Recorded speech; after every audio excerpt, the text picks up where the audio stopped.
Marlène et Jean-Claude sommes très heureux de te présenter une émission très spéciale afin de comprendre les faits d'actualité.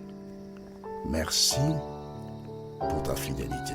Merci d'être encore là afin que nous puissions ensemble voir la suite de cette union entre Jézabel et Akab.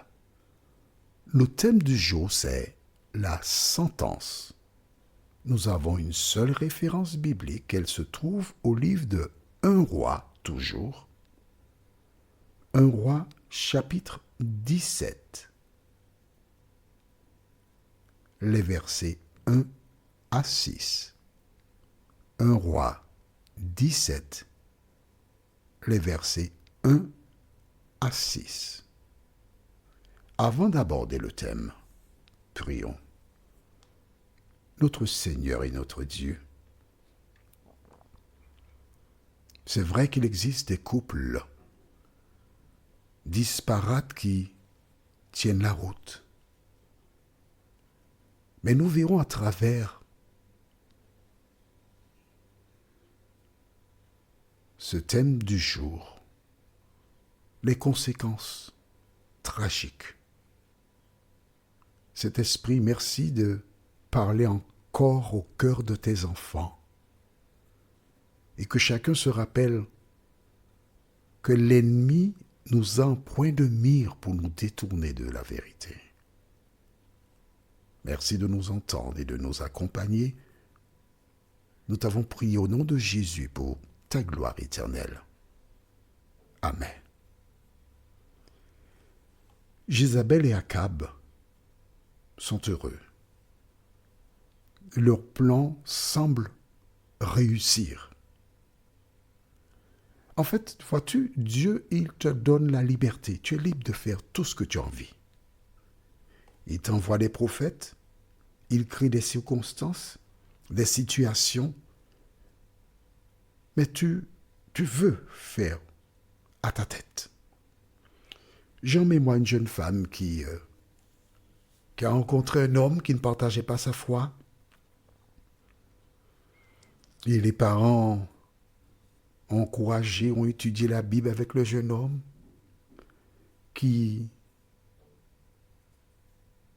semblait être le gendre parfait. Ils se sont mariés. Mais cette jeune femme a vécu beaucoup de tribulations avec cet homme. Ils eurent un petit garçon. Et quelque temps plus tard, la fille fut malade et elle a passé par-dessus la barrière, c'est-à-dire elle est morte. L'homme a continué à vivre. Et les parents de cette jeune femme réalisèrent que cet homme a joué un rôle important dans la mort de leur fille à cause de son caractère. Souvent, tu as l'impression que les personnes sont heureuses ensemble, mais à cause de la honte, la gêne, elles mangent leur misère en silence, car il est impossible que le Créateur donne des avertissements, des directives qui ne s'avèrent pas être exactes. À cause de l'attitude d'Akab et de Jézabel, Dieu devait sévir. Parce que vois-tu, Dieu te donne du temps. Mais à un moment, il dit stop. Et nous lisons au livre de 1 roi, chapitre 17, les versets 1 à 6. Élie le Tishbite, l'un des habitants de Galahad, dit à Akab, « L'Éternel, le Dieu d'Israël, dont je suis le serviteur, est vivant. Et il n'y aura ces années-ci pas de rosée ni de puits, sauf sur ma parole. Clac. Dieu a envoyé un homme, Élie, le prophète Élie. Et nous aurons l'occasion à plusieurs reprises de voir cet homme à l'œuvre. Il n'y a pas de puits ni rosée. Essaie d'imaginer une vie sans eau. Tu as des difficultés pour te baigner. Ne parlons même pas des toilettes, ni de la vaisselle. Pourquoi? Parce que Dieu veut interpeller. Vois-tu, toi, tu rencontres des problèmes. Dieu veut te parler. Quelle que soit la difficulté, le souci que tu as, pose la question, Seigneur, que veux-tu me dire? Je veux t'écouter maintenant. C'est ce qu'il faut dire à l'Éternel. Et quand Élie fait cette déclaration, que se passe-t-il? Nous continuons au verset 2. Puis la parole de l'Éternel fut adressée à Élie. Pars d'ici, en direction de l'est, et cache-toi près du torrent de Kérith, qui se trouve en face du Jourdain. Lorsqu'il a fait la déclaration qu'il fallait, Dieu lui dit, va te cacher. Va à tel endroit. Le jour vient où des hommes, des nations, rappelle-toi, ça a été notre première intervention dans le livre de Matthieu, chapitre 24, au verset 9 et suivant. Jésus avait annoncé que plusieurs se trahiront. Ça va venir. Mais il te dit à travers l'étude que nous faisons aujourd'hui que de la même manière qu'il a protégé Élie, il lui a dit, va à tel endroit, je vais m'occuper de toi. Je veille sur toi. Tu seras en sécurité là où je t'envoie. Et qu'a fait Élie? Eh bien, forcément, il obéit. Et toi, quand Dieu te parle, que fais-tu? Est-ce que tu obéis? Le temps de détresse approche.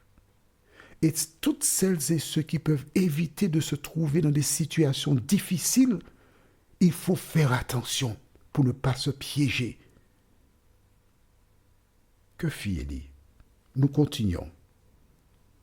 Dieu lui dit au verset 4, « Tu boiras de l'eau du torrent, et c'est au corbeau que j'ai ordonné de te nourrir là. » Tu n'as rien à craindre pour la nourriture.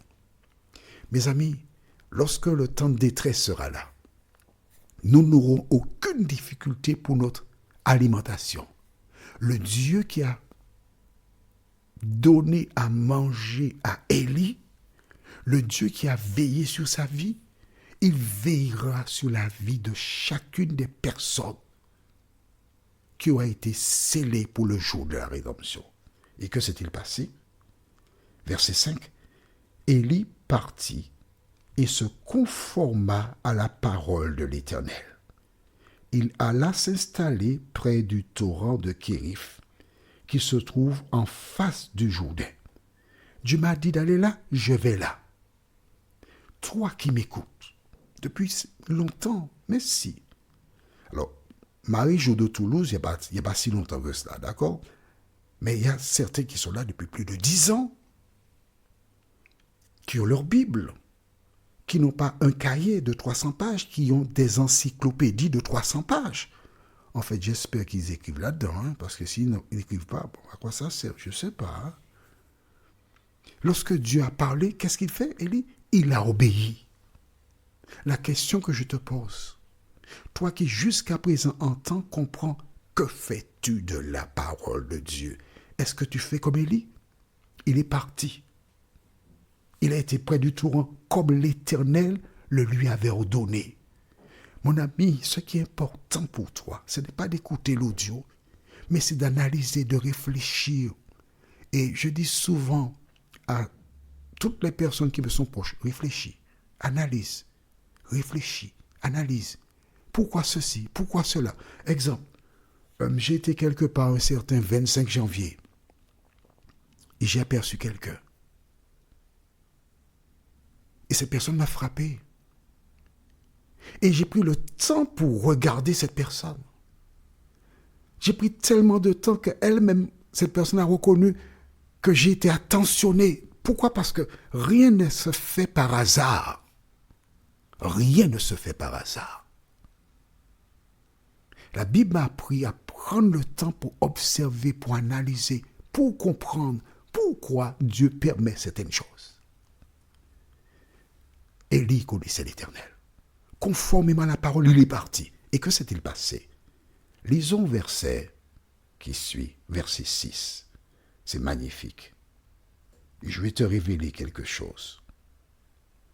Les corbeaux lui apportaient du pain et de la viande matin et soir, et il buvait de l'eau du torrent. Amen. Est-ce que tu dois avoir peur pour l'avenir? Jamais. Parce que le Dieu qui a veillé sur Élie est le même qui veille sur toi. Il t'a dit, ne promène pas des regards inquiets. Aussi longtemps que tu es mon enfant, tu n'as rien à craindre. Vois-tu, je mange 2 fois par jour. Le matin, bon, ça dépend. Ça peut être à 4h, 5h du matin. Puis ensuite, vers entre 16h30 et 17h30, il ne faut pas m'appeler parce que quand je mange, le téléphone peut sonner jusqu'à la Saint-Glinglin, je ne vais pas répondre. Quand j'ai fini de manger, je vais regarder le téléphone, mais pas pendant que je mange. Aujourd'hui, les hommes appellent ça le jeûne intermittent, faire 2 repas par jour. Il semble que c'est bon pour la santé. C'est ce que disent les hommes.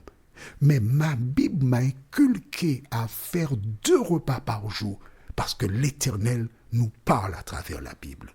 Si seulement tu lisais la Bible, tu découvrirais d'autres éléments qui sont bons pour ta santé. Tant pis pour toi si tu ne veux pas lire la Bible ou obéir à ce qu'elle dit. Moi, comme dirait Josué, j'ai choisi d'obéir à la parole de l'Éternel. Prions. Notre Seigneur et notre Dieu, la sentence est tombée sur Israël à cause de l'attitude d'Akab. Merci de nous rappeler, Seigneur, que toutes les fois que nous posons des actes contraires à ta parole, que nous aussi nous devons un jour comparaître devant toi. Cet esprit scelle la parole dans nos cœurs. Aide-nous à la mettre en pratique, nous t'en prions, au nom de Jésus pour ta gloire éternelle. Amen. Que l'Éternel continue de te bénir et que le Saint-Esprit t'aide à marcher dans la parole. Il me tarde de te retrouver. Nous sommes parvenus au terme de notre réflexion. Si d'aventure tu as une question, il te suffit d'envoyer un message par le biais de WhatsApp au numéro suivant, plus 596 696 88 93 93. Et alors Jean-Claude, moi, je me ferai un réel plaisir de répondre à ta question.